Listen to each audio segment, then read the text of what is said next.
New at 11 o'clock, a petition in the final hour trying to stop changes that could be made to part of Penn Avenue in the historic Strip District.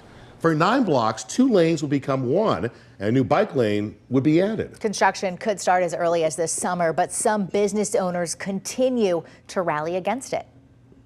We're going to lose customers, and they're not going to come back. Many business owners on Penn Avenue in the Strip District are frustrated. It's very frustrating for us, and it makes our future uncertain, which is troubling for us. They oppose a proposal from the city's Department of Mobility and Infrastructure that would right-size Penn Avenue from 31st Street to 22nd. That means starting by the 31st Street Bridge until 22nd Street near Yinzers in the Berg.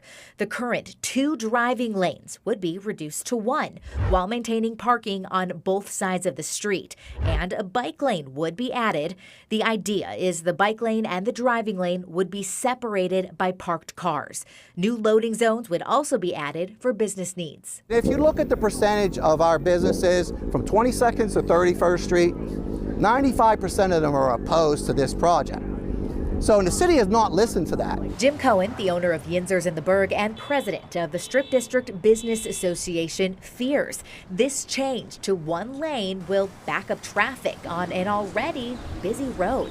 That's why he's helping to lead the charge on a petition against this plan called Preserve the Strip. Going down to 1 lane will kill the Strip District. A spokesperson for the city of Pittsburgh says they're aware of this petition, but they believe the change is necessary to improve safety, saying Penn Avenue through the Strip District has a disproportionately high number of injury crashes, with the highest concentration of these occurring between 22nd and 31st Street. The city says this area of Penn Avenue has half the amount of traffic as Smallman Street, but 4 times the amount of crashes and 6 times the amount of crashes with injuries. The city goes on to say valuable feedback received from stakeholders has been incorporated into the final design, and DOMI has been actively engaging with stakeholders since September 2023. No one can be made to feel more safe by making a lane more narrow or cutting the street down to 1 lane. You're still going to have people that drive erratically, that speed erratically. You're going to still have people on their phones walking across the street and not paying attention. With the current proposal, the 1 lane would end before staples like Pennsylvania Macaroni Company. But President Bill Sunseri still feels this will hurt business in the Strip. So they've created a bottleneck getting out of the Strip. They want to create a bottleneck coming in and going out.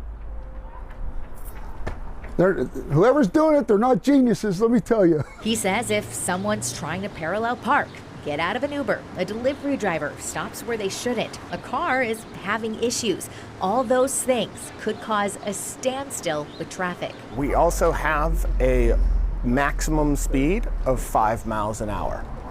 So whenever there are 2 lanes, it is perfectly fine because we can stay in the right lane and people can pass on the left lane. Brian Joseph, the owner of Molly's Trolley Pittsburgh and Pittsburgh Party Peddler, says under this new plan, the peddlers alone would be part of the problem. If it were to turn to 1 lane, we could still use the street. However, we would just clog up traffic for a very long way. Another concern he has is for first responders. That's a Subaru Forester, and it barely had a chance to make it. If there's a fire truck that came through here and say we were waiting here, he would have to wait for us to move.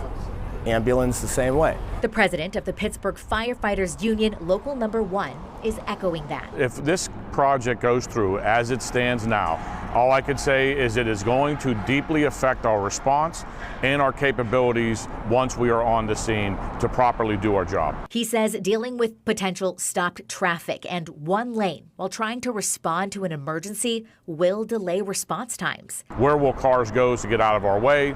And the narrowing to an 11-foot wide roadway with parking on both sides, we have apparatus, an aero apparatus that needs a minimum of 14 feet 7 inches spread in order to get what we call outriggers to stabilize the vehicle for it to even be able to operate. So there is a problem in the design when it comes to safety. Not every business in the area is against this plan, especially with the addition of a protected bike lane. Anything where you can get cars a little more removed from the lane of travel for bikes, and, so you have parked cars as that barrier. I think that's going to be a huge thing. Some feel Pittsburghers should embrace this change, saying as the city grows, it's inevitable. I can't say it's going to hurt. I mean, it's not like the streets were ever going to get any wider.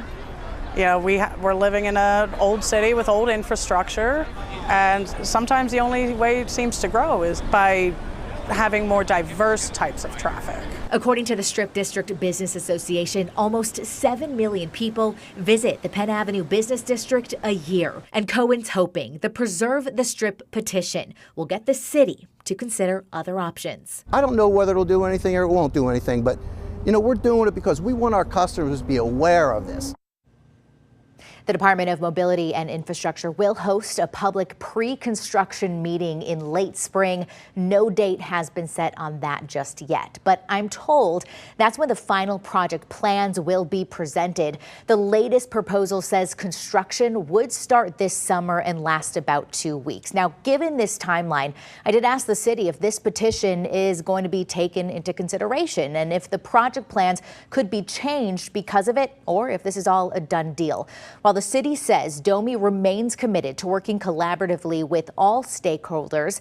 After multiple requests over a week for a direct answer on this, I'm still waiting to hear back.